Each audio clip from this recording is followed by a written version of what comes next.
오늘 우리가 읽은 본문 사무엘상 7장 15절에서 17절까지의 말씀을 가지고 하나님의 완전한 통치가 임하려면이라는 제목으로 말씀을 증거하겠습니다. 사실 저희가 다루는 본문은 7장 전체인데요. 이제 설교 중간에 계속해서 조금씩 다루기 때문에 가장 마지막 핵심이 되는 부분만 읽었습니다. 오늘 본문을 우리가 잘 이해하기 위해서는 사무엘상 7장의 배경을 우리가 먼저 이해해야 합니다. 7장의 배경을 이루는 본문 1절과 2절의 내용은 사실 사무엘상 3장부터의 내용을 담고 있습니다. 1절과 2절을 먼저 제가 읽어드리겠습니다. 기럇 여아림 사람들이 와서 여호와의 궤를 옮겨 산에 사는 아비나답의 집에 들여놓았고 그의 아들 엘르아사를 거룩하게 구별하여 여호와의 궤를 지키게 하였더니 궤가 기럇 여아림에 들어간 날부터 20년 동안 오래 있은지라 이스라엘 온 족속이 여호와를 사모하니라. 우리가 잘 알듯이 사무엘은 하나님으로부터 예언을 받습니다. 엘리라는 대제사장과 그의 가문이 모두 다 멸망하게 될 것이라는 예언입니다. 왜냐하면 이 가문은 대제사장 가문이지만, 그래서 하나님을 섬긴다라고 하지만 하나님의 것을 도둑질하는 패역한 모습을 보였기 때문입니다. 하나님은 이 심판을, 이 예언을 블레셋이라는 나라를 도구로 삼아 행하십니다. 엘리와 그 아들 홈리와 비느하스는 하나님의 언약궤를 가지고 가면 이길 줄 알았습니다. 전쟁에 승리할 줄 알았습니다.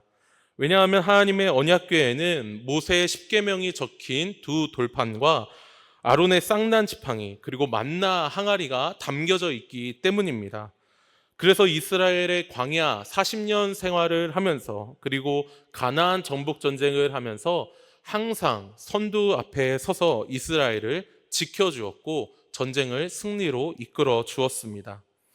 하지만 하나님은 엘리 가문의 이 불신앙 때문에 아무리 언약궤가 블레셋 전쟁의 앞에 있을지라도 이스라엘이 대패하게 하심으로 홈리와 비느하스가 죽게 되고, 이 패배 소식을 들은 엘리는 앉아있던 자리에서 목이 꺾여 죽게 되는 일이 일어나게 됩니다.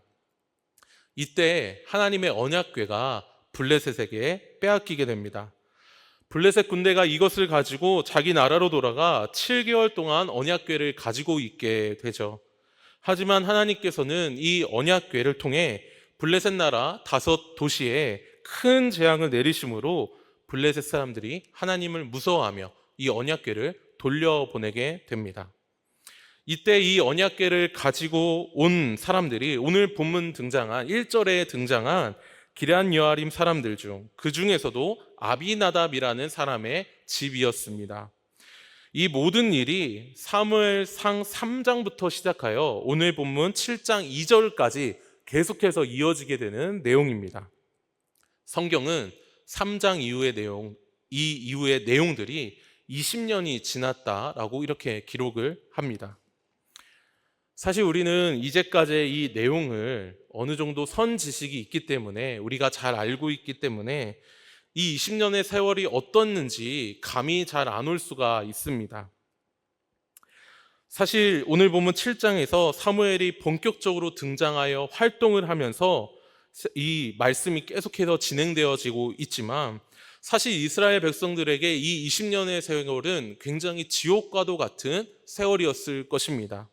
한번 생각해 보십시오. 이 20년 동안에 이스라엘 나라는 블레셋의 속국처럼 지내게 됩니다. 이스라엘 나라의 모든 중요한 도시들을 다 블레셋에게 빼앗겨서 끊임없이 블레셋의 침공을 받고 그들에게 많은 부분을 통제를 받고 살아가게 됩니다. 하나님의 임재와 구원의 그 놀라운 역사를 증거하는 언약궤가 돌아왔지만 하나님은 침묵하고 계십니다. 사사도 더 이상 등장하지 않습니다.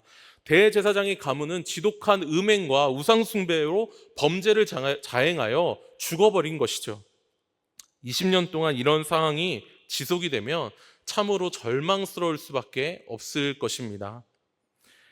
비록 이스라엘 나라는 이처럼 절망적인 상황이었지만, 비참한 상황이었지만 하나님께서는 사무엘을 통해 계속해서 이스라엘 사람들에게 하나님의 말씀을 선포하도록 하셨습니다. 사무엘서 3장에 보면 이스라엘 사람들이 사무엘을 하나님의 선지자로 여기며 사무엘의 말에 하나님께서 함께 계신다, 하나님을 나타내시는 자다라고 이스라엘 온 민족에 소문이 퍼지는 장면이 기록되어 있습니다. 단에서부터 브엘세바까지의 온 이스라엘이 사무엘은 여호와의 선지자로 세우심을 입은 줄을 알았더라. 여호와께서 실로에서 다시 나타나시되 여호와께서 실로에서 여호와의 말씀으로 사무엘에게 자기를 나타내시니라. 유대 역사가 요세푸스라는 사람이 3장에서 사무엘의 나이가 12살이라고 이렇게 기록을 하는데요, 이때 이후로 20년 동안 사무엘은 하나님의 말씀을 대언하는 이 선지자의 역할을 계속해서 꾸준히 감당한 것입니다. 그렇게 20년 동안 사무엘은 하나님의 선지자로서 하나님의 말씀을 계속 꾸준히 증거하였고, 이 모든 과정에 때가 되어서 오늘 본문 7장 2절 말씀에 이스라엘 온 족속이 여호와를 사모하게 되는 일이 일어나게 됩니다. 7장 2절 말씀입니다. 괴가 기럇여아림에 들어간 날부터 20년 동안 오래 있은지라 이스라엘 온 족속이 여호와를 사모하니라. 여기서 우리가 놀라게 되는 점은 이스라엘 백성들이 언약궤를 사모하는 것이 아니라 여호와를 사모하게 되었다라는 사실입니다. 엘리의 가문과 그 아들들은 여호와보다는 언약궤를 더 사모하였죠. 사무엘이 선지자 역할을 감당하면서 사역을 한 결과 20년이 지난 시점에 이스라엘이 하나님을 더욱 사모하는 것으로 변하게 되었습니다. 게다가 여기서 사모하다라는 이 말은 애통하다라는 의미입니다. 20년간 블레셋 속국 신세를 지던 이 이스라엘들이 하나님만을 바랄 수밖에 없는 애통한 심정으로 변화되었다라는 말입니다. 물론 블레셋 아래에 있을 때 이러한 마음이 없었겠죠. 속국으로 지내면서 행복할 줄 알았지만 오랫동안 세상에 착취를 담으면서 살게 되니까 오히려 더 하나님을 바라는 그러한 애통한 마음을 가질 수밖에 없게 되었습니다. 사랑하는 성도 여러분, 우리는 지금 어떠한 상태입니까? 이 7장 말씀의 배경이 되는 내용들을 우리가 쭉 살펴보았는데요, 이 배경되는 말씀을 통해 우리의 상태가 어떠한지를 한번 생각해 보시기 바랍니다. 영적인 암흑기, 또한 영적인 침체를 경험하며 인생의 여러 대적들, 블레셋과 같은 끈질긴 이러한 대적들에 시달리면서 살아가고 계십니까? 하나님의 일하심을 경험하지 못하고 하나님의 침묵을 경험하며 살아가고 계십니까? 아니면 진정 우리는 여호와 하나님만을 사모하며 살아가고 있습니까? 아니면 여호와가 아닌 그냥 여호와의 임재 상징인 그 언약궤, 그와 같은 것들, 눈에 보이는 외적인 것들, 그것이 예배이든 그것이 무슨 장소이든 그것이 어떠한 전통이든 여호와 하나님이 아니라 그 외적, 부수적으로 되어 있는 그러한 것들을 사모하며 바라고 있습니까? 만약 그렇다면 오늘 이 시간 여호와 하나님만을 사모하시기를 간절히 소원합니다. 블레셋과 같은 세상 속에 우리는 살아갑니다. 그러한 삶이 때로는 정말 지옥 같을 때도 있고, 설령 그냥 지옥 같지는 않을지라도 절망하고 비참하고 때로는 굉장히 낙심되는 일들이 그러한 삶 가운데 우리는 살아갈 수가 있습니다. 그런 삶에서도 하나님은 계속 20년이 됐든 50년이 됐든 계속 말씀을 선포하면서 여호와 하나님만을 사모하는 그 마음이 불일 듯 부탁하기를 원하시는 분이십니다. 참 놀라운 사실은 이 7장을 기점으로 그 이전에 이 블레셋 포로와 같은 삶을 살았던 이스라엘이 완전히 그 운명이 바뀌게 된다는 것입니다. 그 결론이 완전히 바뀌게 됩니다. 그 변화된 모습이 바로 오늘 우리가 읽었던 본문인데요, 이 부분을 그냥 읽으면 사무엘이 이렇게 통치를 했다, 이렇게 다스렸다라고 생각이 들 수 있는데, 사실 잘 읽어보면 하나님이 얼마나 이스라엘을 사랑하시는지, 사무엘과 같은 걸출한 인물을 통해서 완전한 통치를 행하시는지 그것이 아주 잘 나타나 있는 본문입니다. 우리 함께 다시 한번 천천히 7장 15절부터 17절의 말씀을 읽어보도록 하겠습니다. 함께 읽습니다. 사무엘이 사는 날 동안에 이스라엘을 다스렸으되 해마다 베델과 길갈과 미스바로 순회하여 그 모든 곳에서 이스라엘을 다스렸고 라마로 돌아왔으니 이는 거기에 자기 집이 있음이니라. 거기서도 이스라엘을 다스렸으며 또 거기에 여호와를 위하여 제단을 쌓았더라.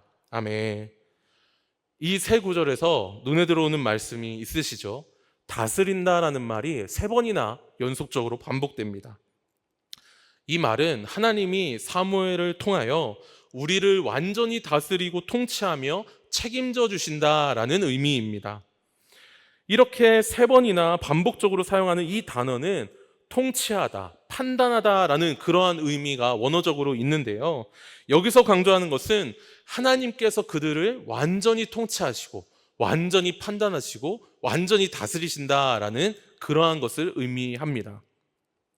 게다가 15절 말씀의 이 억구는 사무엘이 사사로서 다스렸다라는 말을 우리에게 보여주는데요. 사사기에서 등장하는 이 전형적인 공식 억구를 사무엘에게도 사용을 합니다. 그래서 사무엘이 마지막 사사라고 종종 불리게 되는 것이죠. 사사 누구누구가 몇 년 동안 이렇게 이스라엘을 다스렸다라고 이 사사기에 반복적으로 등장하는 억구입니다. 대표적인 예로 삼손이 있죠. 사사기 15장 20절에 블레셋 사람의 때에 삼손이 이스라엘의 사사로 20년 동안 지냈더라. 15절 말씀이 바로 이 그대로 반복되는 구절입니다. 16절의 말씀은 사무엘이 선지자로 다스렸다라는 말씀입니다. 16절 말씀의 전체 배경이 되는 이 7절 말씀을 보게 되면 사무엘은 회개의 말씀을 증거하며 미스바의 사람을 모아서 그 말씀으로 사람들을 다스리게 됩니다. 그런데 이러한 모임이 이제 끊어지지 않고 해마다 미스바를 중심으로 길갈과 베델에서 계속해서 다스림이 이루어지게 되는 것이죠. 그가 하나님의 말씀을 증거하는 선지자로 세워졌다라는 것을 내포하고 있는 말씀입니다. 게다가 실제로 사무엘은 어렸을 때 하나님의 예언을 받아서 선지자처럼 이야기를 했죠. 선지자라는 이 말이 12살 때인 이 사무엘이 사무엘상 3장에서부터 이미 선지자다라고 이렇게 호칭이 불려졌습니다. 마지막으로 이 17절에 나타나는 이 다스린다라는 이 말은 사무엘이 제사장으로 다스렸다라는 말을 의미합니다. 자기 집에 있었던 라마로 돌아와 제단을 쌓았다라는 이 말은 제사장의 전형적인 사역인 것이죠. 이렇게 사무엘이 사사, 선지자, 제사장으로 다스렸다는 이 말씀은 하나님의 완전한 통치의 전형적인 모습입니다. 이 말씀을 통해서 우리는 하나님이 얼마나 완전하게 이스라엘을 통치하셨는지를 알 수 있는 것이죠. 한 사람 사무엘을 통하여 왕과 같이, 선지자와 같이, 제사장같이 다스리는 완벽한 통치의 그림을 이 단 세 구절에서 나타내 보여주십니다. 이러한 모습은 이스라엘이 왕정이 시작된 이후에 전혀 나타나지가 않습니다. 완벽하게 이 세 직분이 다 갈라지게 되죠. 사무엘 전에는 모세가 이러한 일들을 행했지만 사무엘 이후로는 이러한 일이 일어나게 되지 않습니다. 이렇게 사무엘을 통해서 이스라엘이 가나안에 입성을 하게 되며 사사 시대를 거치고 엘리 제사장 시대를 거치면서 전에 없었던 이 완전한 통치가 이 사무엘을 통하여 이루어지게 됩니다. 실제로 우리가 읽었던 오늘 본문의 15절부터 17절까지의 말씀, 이 바로 전의 말씀이 이러한 내용이 등장을 합니다. 7장 13절과 14절 말씀인데요. 이에 블레셋 사람들이 굴복하여 다시는 이스라엘 지역 안에 들어오지 못하였으며 여호와의 손이 사무엘이 사는 날 동안에 블레셋 사람을 막으심에 블레셋 사람들이 이스라엘에게서 빼앗았던 성읍이 에그론부터 가드까지 이스라엘에게 회복되니 이스라엘이 그 사방 지역을 블레셋 사람들의 손에서 도로 찾았고 또 이스라엘과 아모리 사람 사이에 평화가 있었더라. 아멘. 하나님께서는 사무엘이 선지자로, 사사로, 또한 제사장으로 통치하는 날 가운데 블레셋을 완벽하게 막아줄 뿐더러 빼앗긴 성읍도 회복시켜 주시고 평화의 시기를 허락해 주셨습니다. 이전에 없던 평화가 임하게 된 것이죠. 어떻게 이렇게 완벽한 하나님의 통치가 임하게 된 것일까요? 분명히 7장 전체의 내용에서 무언가 특별한 일이 벌어지게 된 것입니다.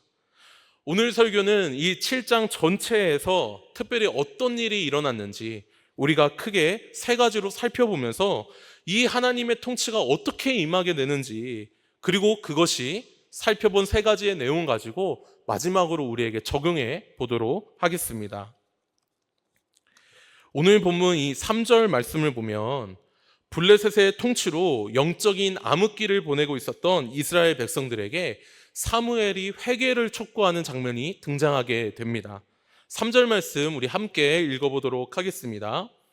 사무엘이 이스라엘 온 족속에게 말하여 이르되 만일 너희가 전심으로 여호와께 돌아오려거든 이방 신들과 아스다롯을 너희 중에서 제거하고 너희 마음을 여호와께로 향하여 그만을 섬기라. 그리하면 너희를 블레셋 사람의 손에서 건져내리라. 아멘. 하나님의 통치가 시작되는 기점은 참된 회개로부터입니다.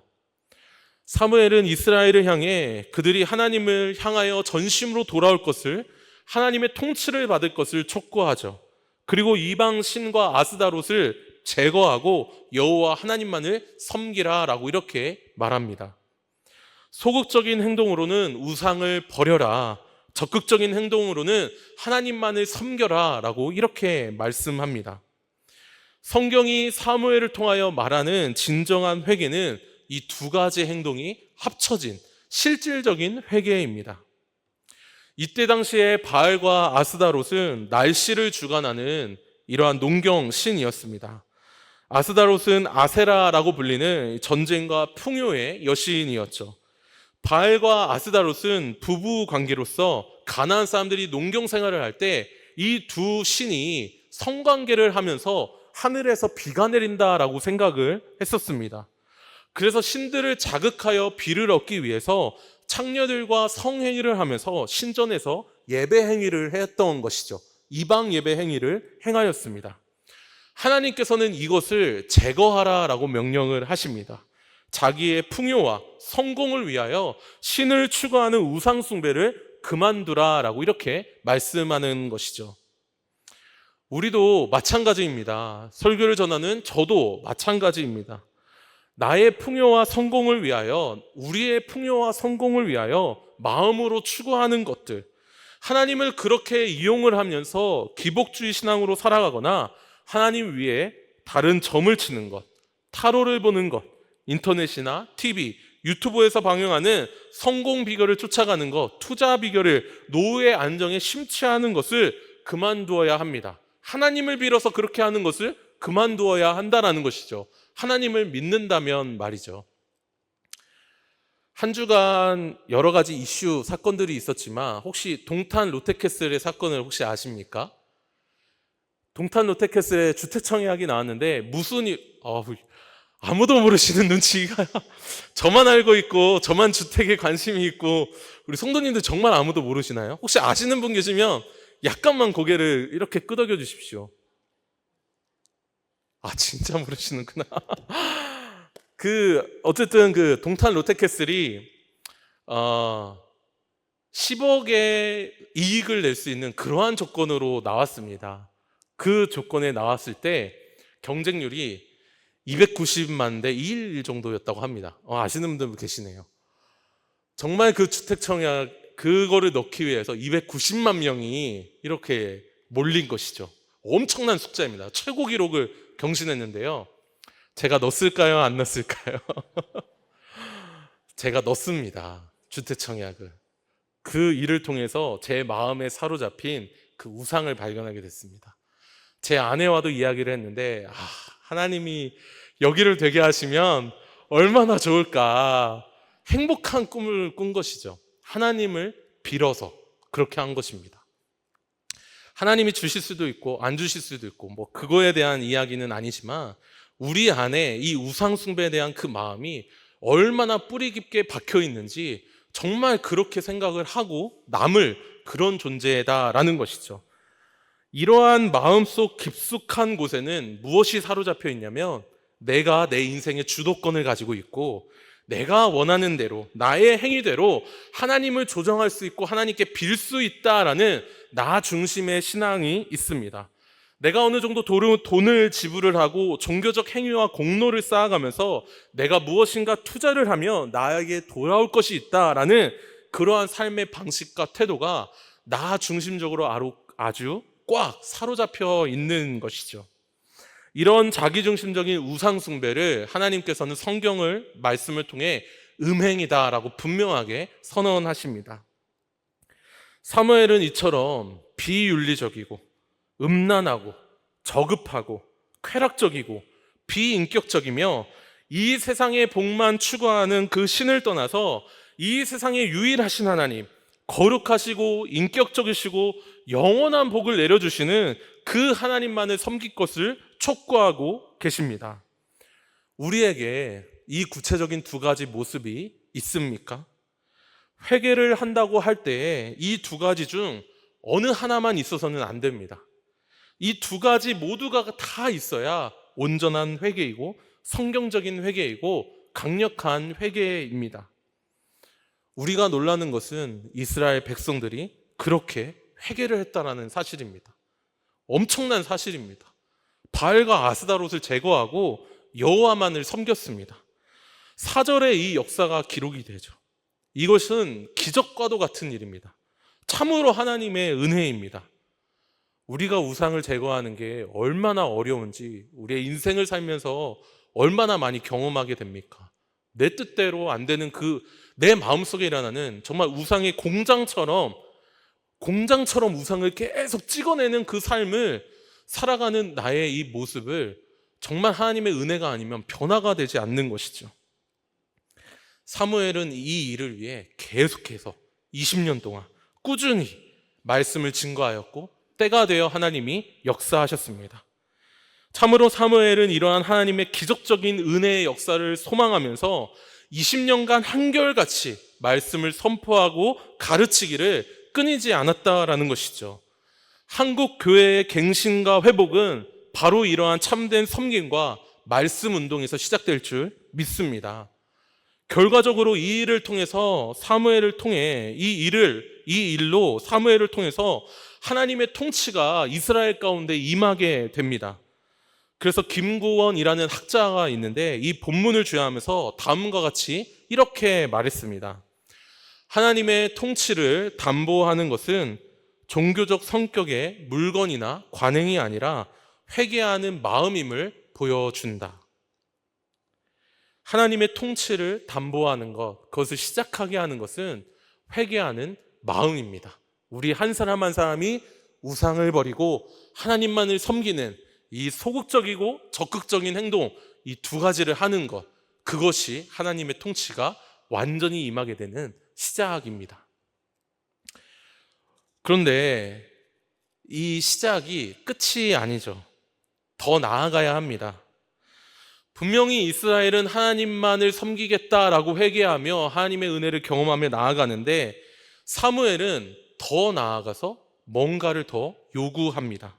그것은 무엇이냐면 미스바에 모이라라는 말씀입니다. 7장 5절 말씀인데요. 우리 함께 한 목소리로 한번 읽어보겠습니다. 시작. 사무엘이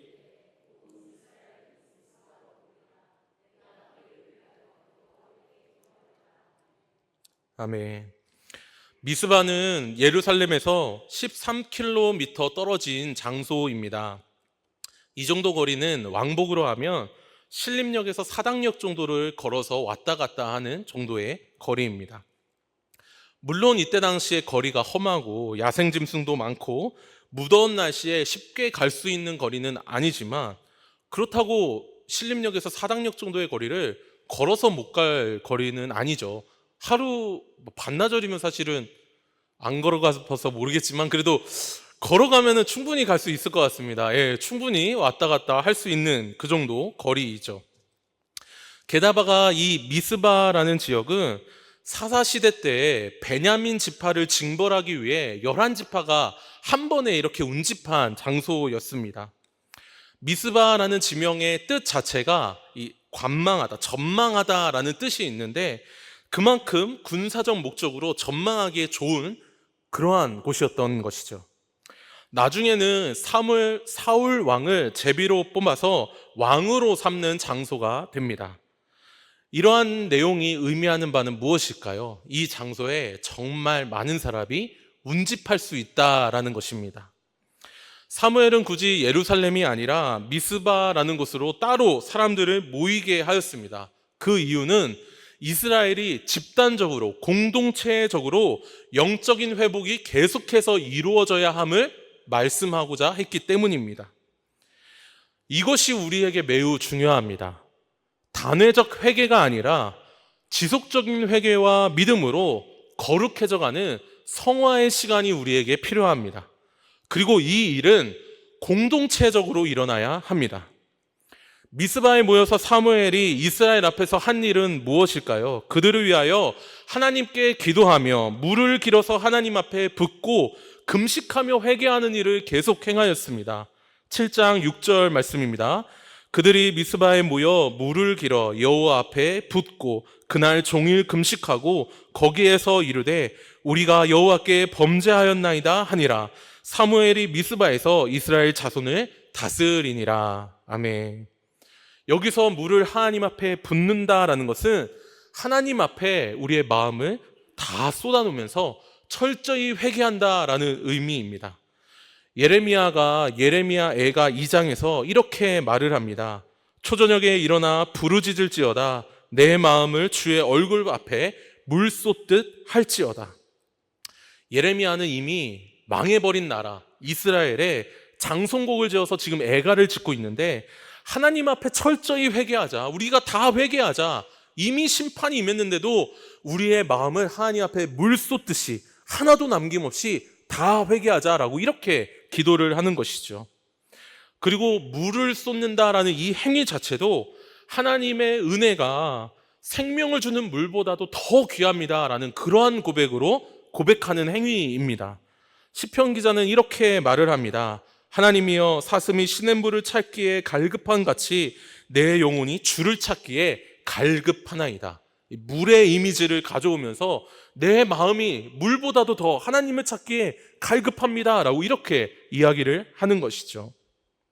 사무엘은 이스라엘과 함께 공동체적으로 철저한 회개와 하나님을 향한 애절한 고백을 하고 있습니다. 이미 하나님 앞에 그렇게 회개한 이 이스라엘 백성들을 다 군집으로 모아서 특별한 모임을 개최하고 있는 것이죠. 그들의 생업을 놓고 그들의 각자의 삶의 터전을 내려놓고 이렇게 모임을 가졌습니다. 사무엘이 왜 이렇게 했을까요? 왜 굳이 따로 하루 종일 하나님 앞에 회개하며 기도하며 금식하는 이 예배 행위를 왜 벌이는 것일까요? 그것은 아무리 단회적으로 회개한다 할지라도 물론 우리가 거룩해져 가야 의무가 있지만 이 20년의 세월을 무시할 수 없기 때문입니다. 20년 동안 하나님을 떠나서 우상 숭배하던 자들이 얼마나 영적으로 침체되어 있겠습니까? 세상적인 때가 얼마나 많이 묻어 있겠습니까? 그런 상태에서 습관적으로 세상적인 옛 모습을 얼마든지 드러낼 수 있기 때문에 그런 그들에게 해마다 모여서 하나님의 은혜를 구하며 회개하며 말씀으로 다시 한번 우리가 새로워지자라고 영적인 회복과 각성을 외치게 된 것입니다. 우리는 이러한 하나님의 그 마음을, 그 하나님의 구원의 계획을 알고 계십니까?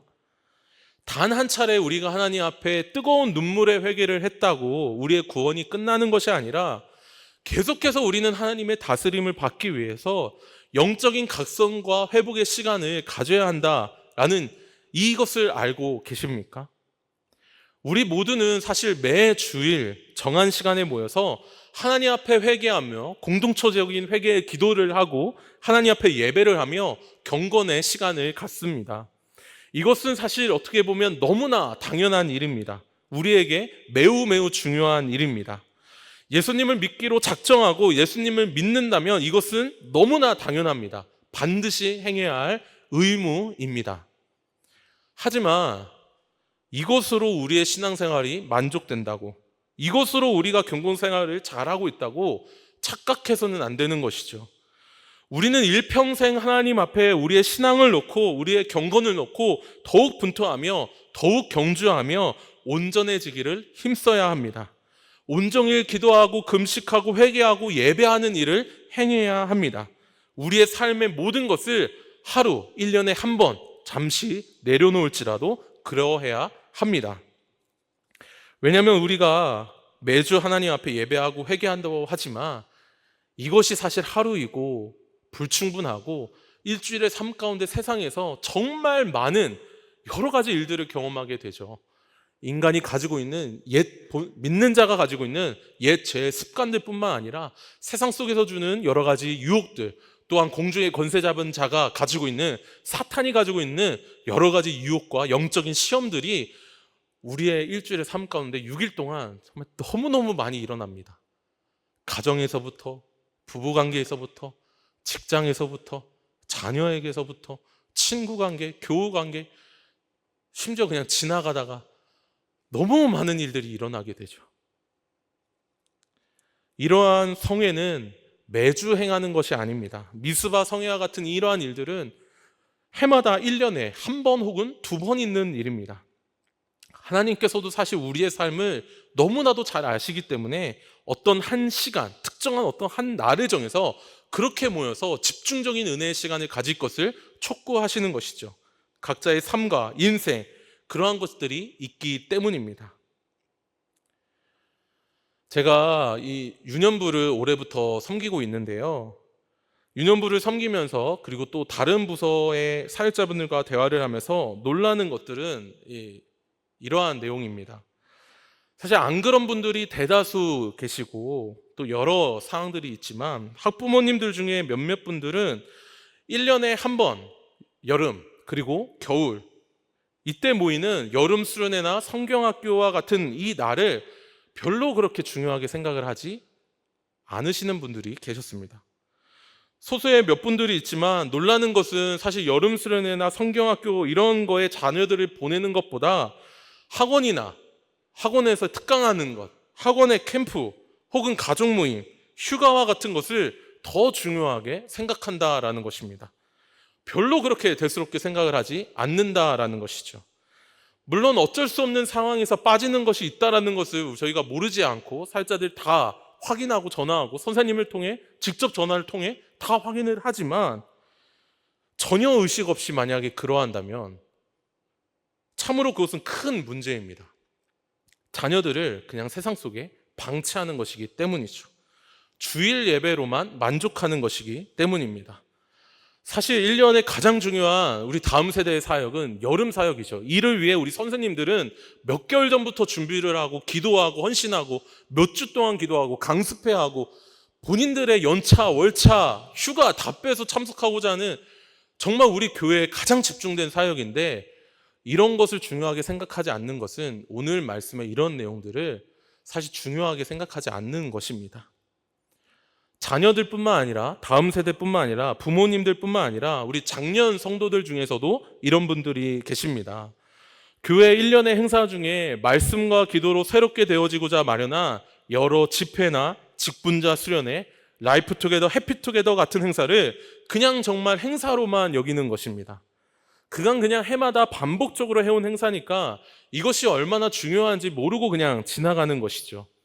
매년 이렇게 준비되는 행사는 정말 많은 사람들이 함께 모여 기도하고 말씀으로 준비하고 함께 회의하고 몇 개월 전부터 계속해서 준비된 것인지 모르고 이것으로 인해서 하나님이 주실 은혜를 그렇게 사모하지 않는 분들이 종종 계십니다. 여기 있는 우리는 어떠한 마음을 가지고 있습니까? 바라기는 우리 모두가 하나님의 마음을 알고 하나님의 다스림에 기꺼이 순종하며 나아가기를 소원합니다. 한 번에 그냥 회개에 만족하지 않고 더 큰 은혜를 우리가 사모하면서 영적인 회복과 각성의 은혜가 우리에게 이루어지기를, 그렇게 하나님이 마련해 주신 자리를 교회가 마련해서 가는 게 아니라 우리가 오히려 찾아서 가게 되는 그러한 일들이 우리 가운데 일어나기를 소원합니다. 우리의 자녀들도 이 여름의 귀한 말씀과 기도의 찬양의 자리에 이끌어 주시기를 소원합니다. 그럴 때 우리의 하나님의 완전한 통치가 우리 자신뿐 아니라 우리의 자녀, 우리의 생업, 우리의 삶의 모든 영역에 임할 줄 믿습니다. 이렇게 이스라엘 사람들이 모두가 다 이제 하나님의 말씀을 다스림을 받고자 하면서 그들의 생업들을 이제 내려놓고 그들의 터전을 잠시 이제 뒤로 하고 하나님 앞에 모였습니다. 엄청난 일이 일어나게 된 것이죠. 사람들이 군집하여 이런 일이 일어났습니다. 그런데 이 일을 반기지 않는 블레셋 사람들이 전쟁을 합니다. 블레셋의 속국 신세에 있었던 이스라엘이 갑자기 이렇게 모이니까 반란을 일으키는 것이 아닌가라고 걱정이 돼서 찾아오는 것이죠. 일제시대에도 2명, 3명을 모이지 못하게 하지 않았습니까? 그런 것과 똑같은 일입니다. 사무엘상 7장 7절의 말씀입니다. 이스라엘 자손이 미스바에 모였다 함을 블레셋 사람들이 듣고 그들의 방백들이 이스라엘을 치러 올라온지라. 이스라엘 자손들이 듣고 블레셋 사람들을 두려워하여. 참으로 블레셋은 잘 듣습니다. 블레셋 사람들은 항상 이렇게 잘 듣고 있고 항상 이스라엘을 주시하고 있습니다. 블레셋 사람들은 항상 잘 알고 있습니다. 그리고 언제나처럼 블레셋 사람들은 하나님의 백성을 치러 오게 됩니다. 그들에게 미스바 이 성회가 회개 운동이라기보다는 반란을 의미했고 그들이 완전히 한순간에 이 블레셋 사람들이 한순간에 이 이스라엘 사람들을 다 점령하러 이렇게 오게 된 것이죠. 위급한 상황에 놓인 이스라엘 백성들은 사무엘에게 강청할 수밖에 없었습니다. 블레셋 사람들이 전쟁을 일으키자 이스라엘 사람들이 두려워 떨게 된 것이죠. 이들의 두려움이 어떤 두려움일까요? 물론 1차적으로는 전쟁 자체에 대한 두려움이겠지만 하지만 전쟁에 대한 두려움뿐만은 아닙니다. 왜냐하면 이스라엘이 회개한 직후에 이러한 전쟁이 일어났기 때문이죠. 이러한 전쟁은 이스라엘의 민족적인 정체성, 신앙적인 정체성을 흔들어버리는 상황입니다. 신명기 28장에 보면 여호와를 섬기고 따르는 자에게 하나님이 복을 주시는데 전쟁은 하나님을 따르지 않는 자에게 임하는 저주라고 등장합니다. 회개를 했는데 전쟁이 터졌다? 하나님을 잘 섬기고자 하는데 전쟁이 이렇게 터진다? 이것은 하나님 말씀에 대한, 하나님의 일하심에 대한 두려움과 의심, 그리고 곧 하나님과 사무엘에 대한 두려움과 의심이 생겨나는 절체절명의 순간인 것이죠. 우리 믿는 자에게 이러한 일이 비일비재하게 등장합니다. 그렇게 우리는 경험하게 됩니다. 하나님 앞에 정말 회개하고 정말 거룩하게 살고자 하고 하나님의 은혜를 누리고자 정말 은혜를 받고자 찾아가고 하지만 갑작스러운 일, 두려운 일, 급하고 당황스러운 일들이 벌어지게 됩니다. 참으로 이 세상은 블레셋처럼 우리의 신앙의 여정을 주시하고 있는 것 같습니다. 다 알고 있는 것 같습니다. 우리의 신앙의 말들이나 행동들을 정말 다 알고 있어서 그 약점들을 아주 교묘하게 파고들어서 우리를 전쟁과 같은 혼란으로 우리를 만들고 우리에게 찾아옵니다. 그럴 때 우리는 어떻게 해야 합니까? 성경에서 이스라엘 백성들은 어떻게 대처할까요? 8절 말씀을 우리 함께 읽도록 하겠습니다. 사무엘상 7장 8절의 말씀입니다. 시작. 이스라엘 자손이 사무엘에게 이르되 당신은 우리를 위하여 우리 하나님 여호와께 쉬지 말고 부르짖어 우리를 블레셋 사람들의 손에서 구원하시게 하소서 하니. 아멘. 이스라엘 백성들이 우리를 위해 하나님께 쉬지 말고 부르짖어 구원의 역사가 나타나도록 해라라고 사무엘에게 요청합니다. 여기서 부르짖다라는 말은 정말로 그냥 소리를 지른다라는 의미입니다. 우리가 이 자리에 모여서 통성기도 하듯이 그렇게 소리를 지르는 것을 의미하는 것이죠. 이제까지는 사무엘이 이스라엘 백성들에게 제발 하나님을 향해 기도해라, 하나님을 의지해라, 하나님을 향해 회개의 기도를 올려드려라 라고 이렇게 요구했는데 이 입장이 바뀌게 되었습니다. 이스라엘이 사무엘에게 기도해달라 요청을 하는 것이죠. 이스라엘의 이러한 태도의 변화는 하나님과의 이 인격적인 관계를 완전히 망각했던 것과는 달라진 태도입니다. 언약궤만 가지고 오면은 승리할 줄 알았던 그러한 태도에서 완전히 변화가 된 태도이죠. 언약궤를 마치 휴대할 수 있는 휴대폰처럼 내가 가지고 있으면 항상 승리한다라고 생각을 했었던 그런 비인격적이고 종교적인, 정말 이방 종교적인 그런 행태에서 완전히 변화되어 사무엘을 통해 인격적인 하나님께 나아가고자 하는 그러한 모습으로 바뀌게 된 것입니다. 아이러니하게도, 정말 아이러니하게도 블레셋이 일으킨 이 전쟁이 이스라엘에게는 참으로 두렵고 떨리는 일이지만 그로 인해 간절한 마음으로 변하게 되었고, 이 일로 인해 그들이 정말 회개했는지 드러나게 되는 시금석 역할을 했다라는 사실입니다. 우리 인생에도 정말 전쟁 같은 일들이 너무나도 많이 벌어지게 됩니다. 그때 우리는 이 생각을 가져야 합니다. 정말 이 전쟁 같은 일 때문에 내가 정말 하나님을 의지하는 참되게 회개한 자인지, 정말 하나님을 인격적으로 대하는 자인지 드러나게 되는 시금석 같은 일이구나 라고 말이죠. 사무엘은 이스라엘의 요구에 인격적으로 응답을 하면서 인격적인 여호와 하나님께 간구합니다. 하나님 앞에 온전한 번제를 드리며 어린 양을 드리면서 하나님의 도우심을 구하고 부르짖습니다. 이때 어떠한 일이 일어날까요? 10절 말씀에 사무엘이 번제를 드릴 때 하나님께서 역사하셔서 블레셋 가운데 우레를 바라며 그들을 어지럽히고 이스라엘 사람들 앞에서 패하게 되는 기적적인 역사가 일어납니다. 10절 말씀입니다.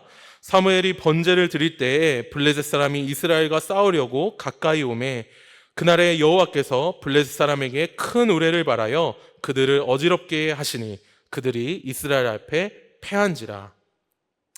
이 놀라운 역사는 사무엘의 어머니 한나가 하나님으로 받은 계시의 말씀을 그대로 응답하는 말씀입니다.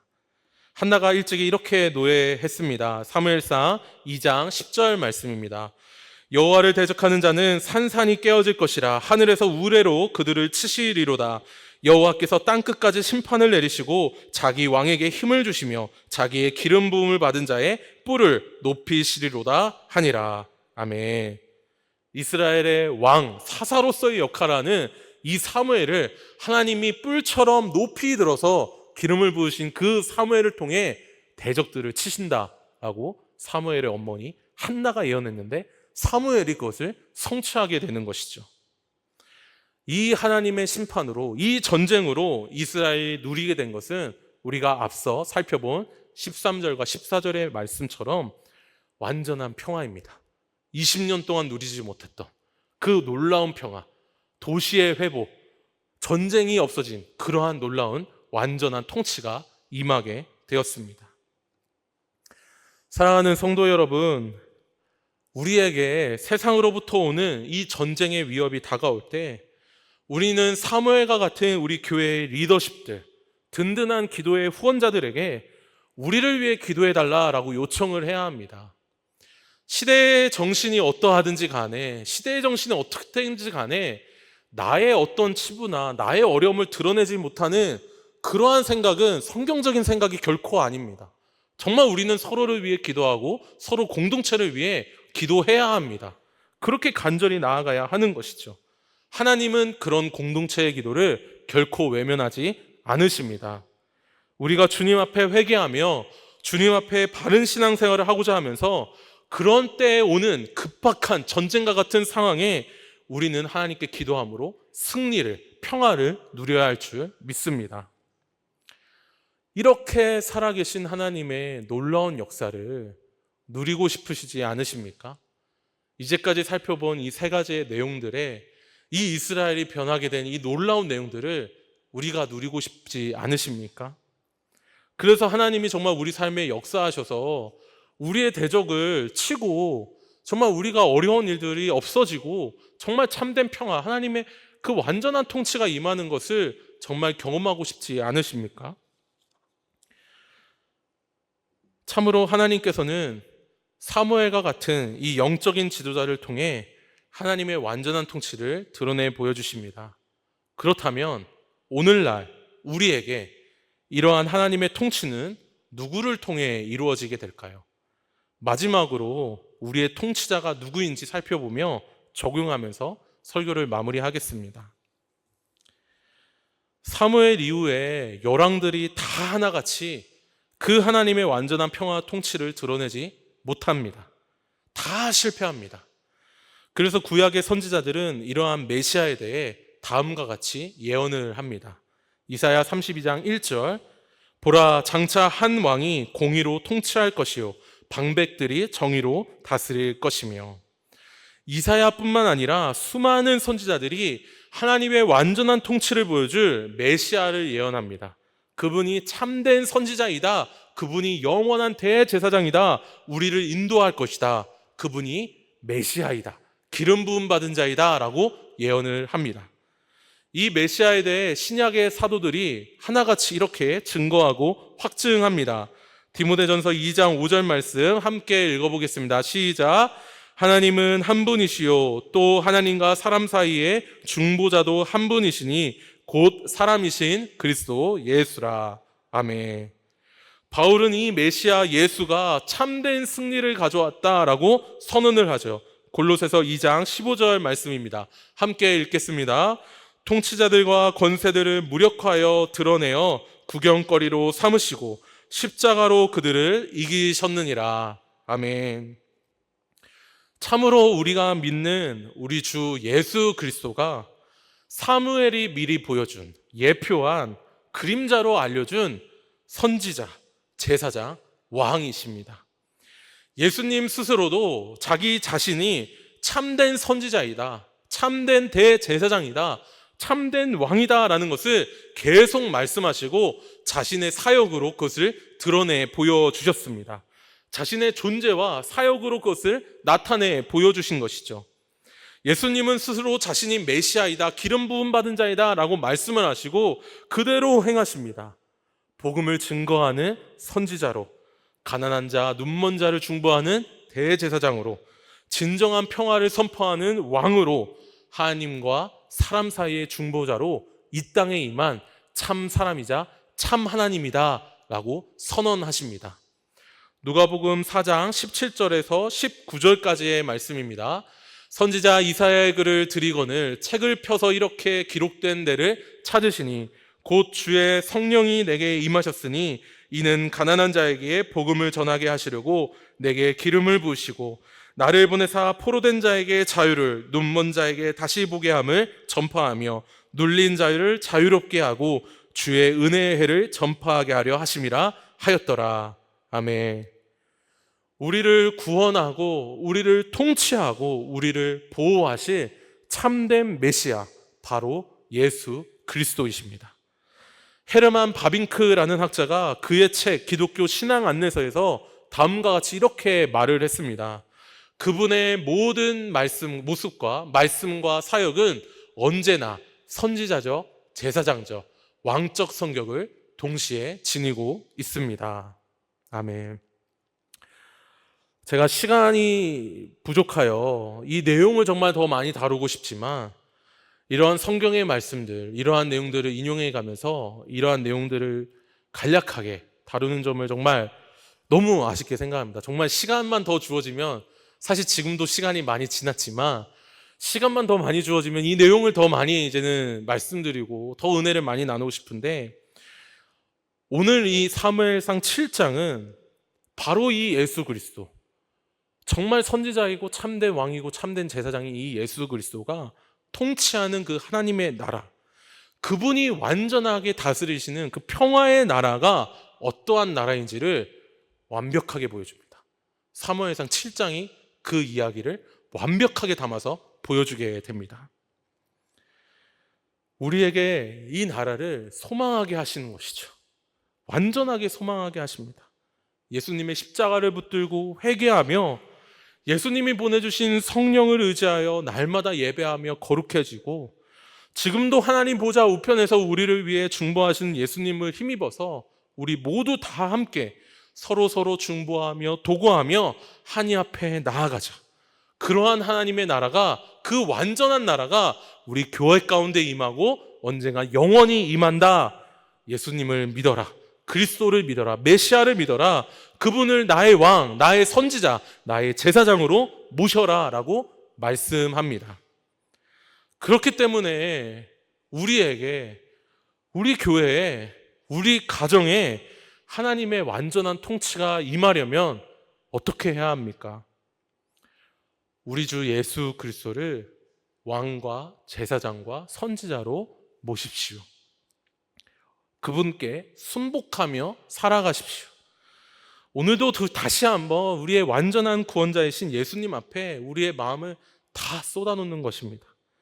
그리고 예수님 안에서, 그분의 말씀과 사역 안에서 언제나 우리를 다스리시는 그 은혜로운 손길을 붙잡는 것입니다. 우리 스스로는 사실 회개할 힘도 나지 않고 용기도 나지 않고, 우리 스스로는 거룩해지는데 자꾸 실패하고, 우리 스스로는 우리 마음에 기도할 마음도 들지 않고 다른 이를 위해 기도할 마음도 들지 않아서 좌절할 때가 있지만, 그래서 기도하면 뭐가 되겠어 라고 이런 회의적인 마음이 들 때도 있지만, 그럴 때마다, 그럴 때일수록 오히려 우리를 소생하고 회복시키는 예수 그리스도께 나아가는 것입니다. 믿음의 주요 온전하게 하시는 그 예수 그리스도를 바라보며 그분을 깊이 생각하며 우리에게 늘 성령으로 충만하게 하시는 그 하나님의, 예수님의 놀라운 역사를 늘 마음으로 붙잡는 것입니다. 어떻습니까? 우리는 이 예수 그리스도를 모시고 살아가기를 원하십니까? 하나님의 완전한 통치가 우리 교회에, 우리 가정에, 우리 개인에게, 우리 나라에, 전 세계에 임하기를 소원하십니까? 바라기는 예수님 안에서 완전히 성취가 된 이 세 가지 직분, 왕, 제사장, 선지자, 이 직분을 사무엘을 통해서 발견하면서 사무엘보다는 비교도 안 되는 그 예수 그리스도의 그 놀라운 은혜를 충만히 누리면서 살아가는 저와 여러분들, 우리 모두가 되기를 간절히 소원합니다. 함께 찬양하겠습니다.